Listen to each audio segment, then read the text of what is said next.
Hi friends, welcome to my channel all government jobs Telugu. మన ఛానల్లో government నుంచి ఎలాంటి జాబ్ నోటిఫికేషన్ రిలీజ్ అయినా వెంటనే అప్డేట్ ఇస్తానండి. Please subscribe my channel. అలానే ఛానల్ సబ్స్క్రైబ్ చేసుకొని బెల్ ఐకాన్ ప్రెస్ చేయండి. ఛానల్లో ఎటువంటి వీడియో అప్లోడ్ అయినా మీకు వెంటనే నోటిఫికేషన్ వస్తుంది. మనం ఈ వీడియో విషయానికి వస్తే the fertilizers and chemicals Travancore limited అండి. దీని నుంచి మనకి వేకెన్సీస్ నోటిఫికేషన్ రిలీజ్ అయింది. అసలు ఈ కంపెనీ గురించి డీటెయిల్స్ ఏంటి అంటే, ఈ కంపెనీ అనేది 1943లో ఎస్టాబ్లిష్ అయిందండి.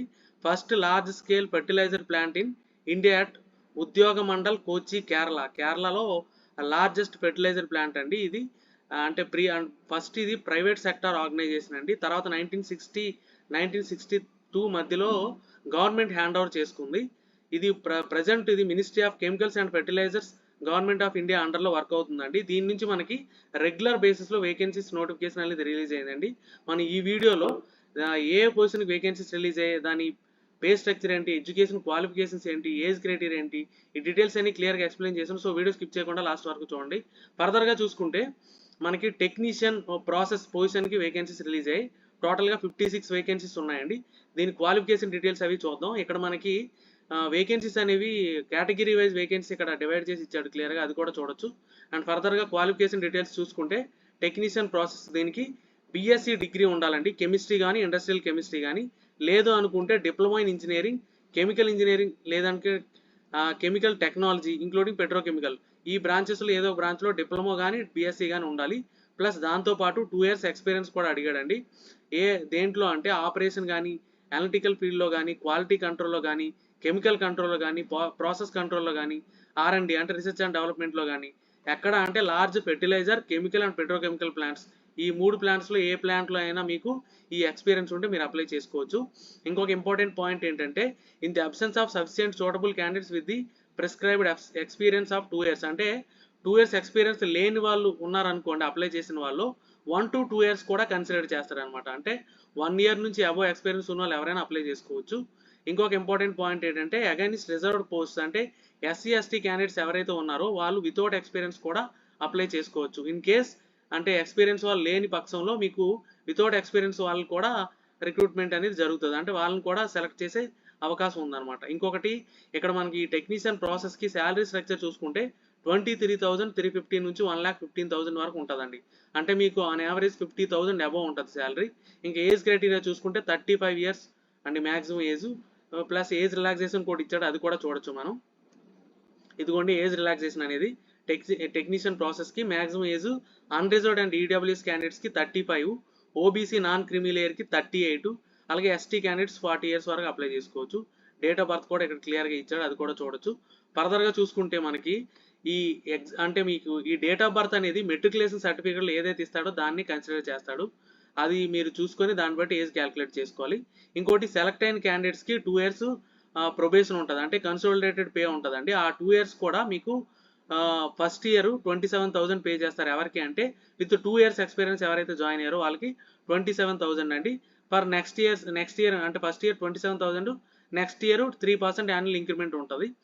అండ్ ఇంకొకటి ఏంటంటే, ఎవరైతే 1 to 2 years మధ్యలో ఎక్స్పీరియన్స్ ఉన్న వాళ్ళు జాయిన్ అయ్యారో వాళ్ళకి 25,000 పే చేస్తారు. ఇది కూడా సెకండ్ ఇయర్కి 3% ఇంక్రిమెంట్ ఉంటుంది. అలాగే ఎవరైతే 0 అంటే SC ST క్యాండిడేట్స్కి వితౌట్ ఎక్స్పీరియన్స్ కూడా రిక్రూట్మెంట్ ఉంది కదండి, అంటే జాయిన్ అయ్యే ఛాన్స్ ఉంది కదా, వాళ్ళకి ఫస్ట్ ఇయర్ 22,000 పే చేస్తారు. సెకండ్ ఇయర్ 3% యాన్యువల్ ఇంక్రిమెంట్ ఉంటుందండి. 2 years సక్సెస్ఫుల్గా ట్రైనింగ్ కంప్లీట్ అయిన వాళ్ళకి ఈ పే స్కేల్లో కూర్చోబెడతారు. 23,350 నుంచి 1,15,000 వరకు శాలరీ ఉంటుంది. అంటే మీకు 50,000 అబవ్ ఉంటుందండి శాలరీ. ఇంకోటి మీకు శాలరీతో పాటు EPF అలాగే ESI ఫెసిలిటీస్ కూడా ఉంటాయి. ఫర్దర్గా చూసుకుంటే ఇంకోటి మీకు క్రూషియల్ డేట్ ఏది అంటే మీ ఎక్స్పీరియన్స్కి క్వాలిఫికేషన్కి December 1st అండి, 2023 December 1st మీకు ఏజ్ క్వాలిఫికేషన్ ఇవన్నీ ఎక్వైర్ అయి ఉండాలి. మనకి ఇక్కడ ఇచ్చిన క్వాలిఫికేషన్ అనేది ఇక్కడ క్లియర్గా మెన్షన్ చేశాడు. ఫుల్ టైం అనేది రెగ్యులర్ కోర్స్ అయ్యి ఉండాలండి. ఫుల్ టైం రెగ్యులర్ కోర్సు అంటే డిస్టెన్స్ మోడ్ అలాగే కరస్పాండెన్స్ డిగ్రీస్ ఏమీ యాక్సెప్ట్ చేయడు. Only full time regular course అయ్యి ఉండాలి, డిప్లొమా కానీ డిగ్రీ కానీ. ఇంకొకటి ఏంటంటే, అంటే ఇక్కడ మీకు క్లియర్గా మెన్షన్ చేశాడు. మీకు డిప్లొమాలో 2 కోర్సులు ఉన్నాయి అనుకోండి, డ్యూయల్ కోర్స్ ఉంటే దాంట్లో ఇక్కడ ఇచ్చిన కెమికల్గా ఉంటే సరిపోతుంది. ఒక కోర్స్ అనేది కెమికల్ అయి ఉంటే చాలు. ఓకే, అది ఇక్కడ క్లియర్గా మెన్షన్ చేశాడు. ఇంకోటి ఏంటంటే, ST క్యాండిడేట్స్ ఎవరైతే ఉన్నారో వాళ్ళు ఫైనల్ ఇయర్ ఎగ్జామ్స్ అటెండ్ అవుతున్న వాళ్ళు కూడా రాయొచ్చు. ఇదిగోండి ST candidates appear for final year final semester exam and awaiting results ఎవరైతే ఉన్నారో వాళ్ళు కూడా అప్లై చేసుకోవచ్చు. ఓకే, కానీ మీకు ఎగ్జామ్ అంటే జాయిన్ అయ్యే టైంకి మాత్రం రిజల్ట్ వచ్చి మీరు పాస్ అయి ఉండాలన్నమాట. అదొకటి ఆ, చూసుకోవాలి మీరు. ఫర్దర్గా చూసుకుంటే ఇంకోటి ఎక్స్పీరియన్స్ సర్టిఫికేట్ ఎలా ఉండాలంటే దాంట్లో ఎక్స్పీరియన్స్ సర్టిఫికేట్ పైన అంటే కంపెనీ లెటర్ హెడ్ పైన రావాలి. దాంట్లో మీ డేట్ ఆఫ్ జాయినింగ్ రిలీవింగ్ రెండు మెన్షన్ చేసి ఉండాలి. ఎవరైతే ఎక్స్పీరియన్స్ సర్టిఫికేట్ ప్రొడ్యూస్ చేయలేకపోతారో వాళ్ళకి మాత్రం ఒక ఎగ్జామ్షన్ ఇచ్చాడు. ఏంటంటే మీరు అపాయింట్మెంట్ లెటర్ ఒకటి మేనేజ్మెంట్ చేత ఇష్యూ అయిన అపాయింట్మెంట్ లెటరు, అలాగే జాయినింగ్ లెటరు, పే స్లిప్స్ ఇవన్నీ సబ్మిట్ చేస్తే మీకు సరిపోతుంది అనమాట. ఎవరైతే అంటే రిలీవింగ్ లెటర్ సబ్మిట్ చేయలేకపోతారు, ఎక్స్పీరియన్స్ సర్టిఫికేట్ సబ్మిట్ చేయలేని పక్షంలో ఈ కన్సిడరేషన్ అయితే మీకు ఉందన్నమాట. ఓకే, ఇంకా ఫర్దర్గా చూసుకుంటే ఇక్కడ ఇంకోటి ఇంపార్టెంట్ పాయింట్ అండి. ఎవరైతే అప్రెంటిస్ చేసి ఉంటారో అది కూడా అంటే 1 year అప్రెంటిస్షిప్ ఉంటుంది కదా మీకు క్వాలిఫికేషన్ తర్వాత, ఆ అప్రెంటిస్ కూడా 1 year ట్రైనింగ్ 1 year ఎక్స్పీరియన్స్ కింద కన్సిడర్ చేస్తారనమాట. సో 1 year అప్రెంటిస్ చేసిన వాళ్ళు ఇంకో 1 year మీకు ఎక్స్పీరియన్స్ ఉంటే సరిపోతుంది. అది ఇక్కడ క్లియర్గా మెన్షన్ చేశాడు. ఇంకోటి పార్ట్ టైం బేసిస్లో డైలీ వేజెస్లో ఎక్స్పీరియన్స్ ఉన్నది మాత్రం కన్సిడర్ చేయడండి, అది ఇక్కడ క్లియర్గా మెన్షన్ చేశాడు. ఫర్దర్గా చూసుకుంటే అప్లికేషన్ ఫీజు అండి, మనం పోస్ట్ కోడ్ 7 కోసం మాట్లాడుతున్నాం కాబట్టి దానికి 590 రూపీస్ అండి ఇంక్లూడింగ్ జిఎస్టీ. అది కూడా మీరు ఆన్లైన్లో పే చేయాలి. ఇంకోటి ఎస్సీ ఎస్టీ పీడబ్ల్యూడీ ఈఎస్ఎం క్యాండిడేట్స్కి ఎగ్జామ్షన్ ఉంది, వాళ్ళు ఫీజు పే చేయాల్సిన అవసరం లేదు. అండ్ ఫర్దర్గా చూసుకుంటే మెథడ్ ఆఫ్ సెలక్షన్ అండి, పోస్ట్ కోడ్ 7 చూసుకుంటే ఓన్లీ కంప్యూటర్ బేస్డ్ ఎగ్జామ్ ఉంటుంది. అది కూడా కోచిలో ఉంటుంది, అక్కడికి వెళ్ళి మీరు రాయాలి కంప్యూటర్ బేస్డ్ ఎగ్జామ్. దాని తర్వాత మీకు డైరెక్ట్గా డాక్యుమెంట్ వెరిఫికేషన్ ఉంటుందండి, ఇంటర్వ్యూ ఏమి ఉండదు. ఈ ఎగ్జామ్ సినారియో కూడా ఇక్కడ క్లియర్గా ఇచ్చాడు. పార్ట్ 1 పార్ట్ 2 రెండు కేటగిరీస్ ఉంటాయి. టోటల్గా 90 minutes డ్యూరేషన్ అండి. పార్ట్ 1లో 30 క్వశ్చన్స్ ఉంటాయి, అందులో యాప్టిట్యూడ్ రీజనింగ్ ఉంటాయి 30 క్వశ్చన్స్. ఇంకా పార్ట్ 2 చూసుకుంటే 60 క్వశ్చన్స్ ఉంటాయండి. ఇది మన సబ్జెక్ట్ నాలెడ్జ్ మీద ఉంటుంది. ఇక్కడ మార్క్స్ అనేవి ఎలా ఉంటాయంటే పార్ట్ 1కి 1 mark, రైట్ ఆన్సర్కి 1 mark ఉంటుంది, రాంగ్ ఆన్సర్కి 0.33 ఈచ్ రాంగ్ ఆన్సర్కి. అలాగే పార్ట్ 2 చూసుకుంటే 1.5 mark ఉంటుంది ఈచ్ రైట్ ఆన్సర్కి, అలాగే 0.5 mark ఈచ్ రాంగ్ ఆన్సర్కి ఉంటుంది, negative marking. So negative marking కూడా ఉంది కాబట్టి ఆ దృష్టిలో పెట్టుకొని మీ ప్రిపరేషన్ అనేది స్టార్ట్ చేయాలి.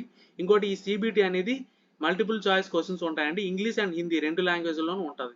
Okay, for the post of technician process listed under post code 7 successful candidate CBT will be short listed. అంటే మీకు ఈ సిబిటి క్వాలిఫై అయిన వాళ్ళకి ఓన్లీ డాక్యుమెంట్ వెరిఫికేషన్ మాత్రమే ఉంటుందండి. అంటే ఫర్దర్గా మీకు ఇంటర్వ్యూ కానీ స్కిల్ టెస్ట్ కానీ ఇలాంటివి ఏమి ఉండవు, ఇక్కడ క్లియర్గా మెన్షన్ చేశాడు. ఇంకోటి మినిమం క్వాలిఫైయింగ్ పర్సంటేజ్ ఇచ్చాడు, 40% ఫర్ అన్రిజర్వ్డ్ క్యాండిడేట్స్కి, అలాగే 30% ఫర్ ఎస్టీ క్యాండిడేట్స్కి.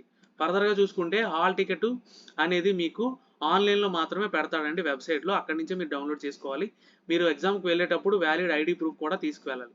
మీకు ఎగ్జామ్ సెలెక్ట్ అయిన వాళ్ళకి మెడికల్ టెస్ట్ ఉంటుంది, అది అయిన తర్వాత మీకు అపాయింట్మెంట్ అనేది ఇష్యూ చేస్తాడు. ఇంకోటి ఇంపార్టెంట్ పాయింట్ ఏంటంటే సర్వీస్ అగ్రిమెంట్ అనేది 5 years రాయాలండి.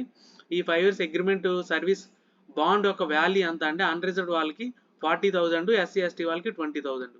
ఇంకోటి ప్లేస్ ఆఫ్ పోస్టింగ్ ఎక్కడ అంటే liable to serve anywhere of India, ఎక్కడైనా మీకు ఇండియా ఆర్ అబ్రాడ్లో ఎక్కడైనా మీకు పోస్టింగ్ అనేది ఉండొచ్చు అని చెప్పి ఇక్కడ మీకు ఇచ్చాడు. ఇంకా ఎలా అప్లై చేయాలి అంటే మీకు ఈ వెబ్సైట్ ఇచ్చాడు కదండి fact.co.in, ఈ వెబ్సైట్లోకి వెళ్ళి అప్లై చేయాలి.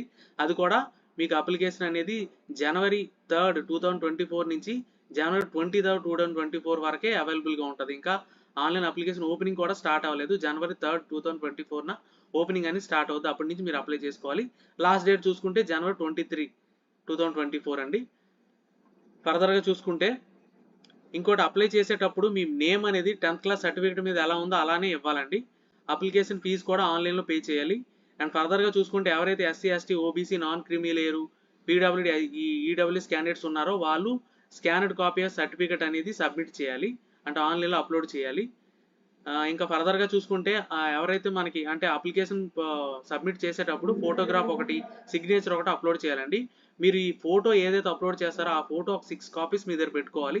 త్రూ అవుట్ రిక్రూట్మెంట్ ప్రాసెస్ మీకు ఏమైనా ఫోటో రిక్వైర్మెంట్ ఉంటే అదే ఫోటో మీరు ఇవ్వాల్సిన రిక్వైర్మెంట్ అయితే ఉంటుంది అనమాట. అండ్ లాస్ట్ డేట్ ఆల్రెడీ చెప్పుకున్నాం కదా 2024 January 23 అండి, ఈలోపు అప్లై చేయాలి. అండ్ జనరల్ కండిషన్స్ చూసుకుంటే ఇండియన్ నేషనాలిటీ ఉన్న ఎవరైనా అప్లై చేసుకోవచ్చు అండి. Valid email ID and mobile number ఇవ్వాలండి అప్లై చేసేటప్పుడు, ఎందుకంటే ఈ రిక్రూట్మెంట్ ప్రాసెస్లో మీకు కమ్యూనికేషన్ ఏదైనా జరగాలంటే మీకు ఇచ్చిన ఈమెయిల్ ఐడికి మాత్రమే జరుగుతుంది. అంటే మీకు ఎప్పుడు ఎగ్జామ్ ఉంది, అలాగే మీకు డాక్యుమెంట్ వెరిఫికేషన్కి పిలిచిన, జాయినింగ్ పిలిచిన, మెడికల్కి పిలిచిన ఏదైనా సరే మీకు ఇచ్చిన ఈమెయిల్ ఐడికి మాత్రమే కమ్యూనికేషన్ వస్తుంది. సో వ్యాలిడ్ ఈమెయిల్ ఐడి ఇవ్వండి. ఇవన్నీ డీటెయిల్స్. ఏమైనా డౌట్స్ ఉంటే కమెంట్ చేయండి, డెఫినెట్గా క్లారిఫై చేస్తాను. వీడియో నచ్చితే లైక్ చేయండి, మీ ఫ్రెండ్స్కి షేర్ చేయండి. ఛానల్ సబ్స్క్రైబ్ చేయడం మర్చిపోకండి. Thank you so much.